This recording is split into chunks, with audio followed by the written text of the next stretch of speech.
दोस्तों कहते हैं कि कलयुग में एक ही जीवित देवता है और वो है श्री हनुमान जी यानी कि बजरंग बली। चैत्र शुक्ल पक्ष की नवमी पर राम जी जन्मे और पूर्णिमा पर हनुमान जी। भगवान हनुमान जी से जो सीखना चाहिए ना, वो है निर्भय रहने की कला। देखिए, हनुमान विश्वास के देवता हैं।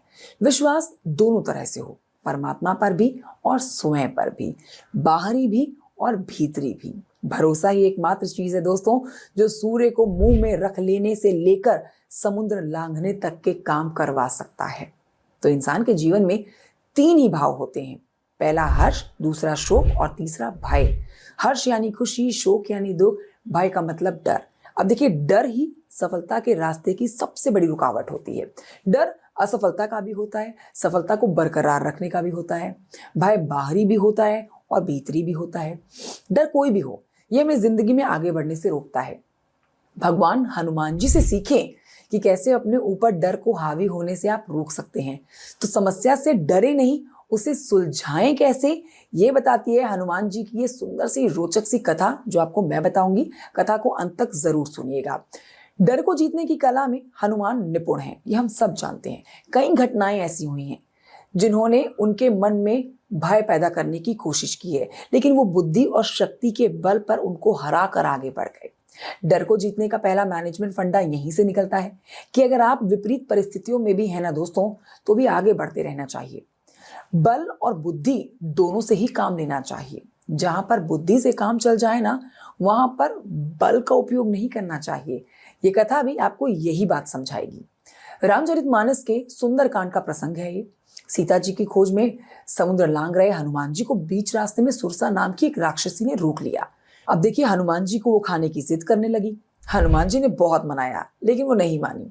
वचन भी दे दिया, राम का काम करके आने दो, सीता मैया को संदेश सुना के आने दो, फिर मैं खुद तुम्हारे पास आऊंगा और तुम्हारा आहार बन जाऊंगा। सुरसा फिर भी नहीं मानी। वो हनुमान को खाने के लिए अपना मुंह बड़ा करती रही। हनुमान जी उससे भी बड़े हो जाते हैं। वो खाने की जिद पर अड़ी रही, लेकिन हनुमान जी पर उसने कोई आक्रमण नहीं किया। अब देखिए, इस पॉइंट पर आकर ना हनुमान जी समझ गए कि भाई ये मामला मुझे खाने का नहीं, बल्कि सिर्फ ईगो की समस्या का है।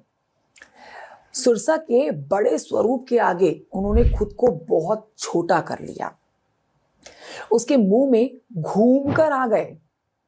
सुरसा खुश हो गई ये देखकर। उसने हनुमान जी को आशीर्वाद दिया, लंका के लिए जाने दिया।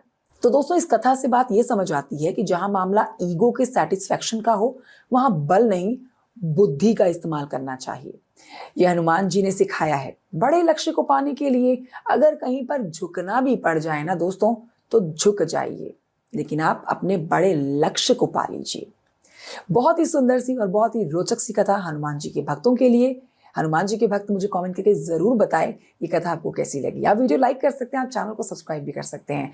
इसी तरह की रोचक दिलचस्प कहानियां, कथाएं और वाक्य हम आप तक पहुंचाते रहेंगे। फिलहाल दीजिए मुझे इजाजत। जय श्री राम, जय हनुमान जी।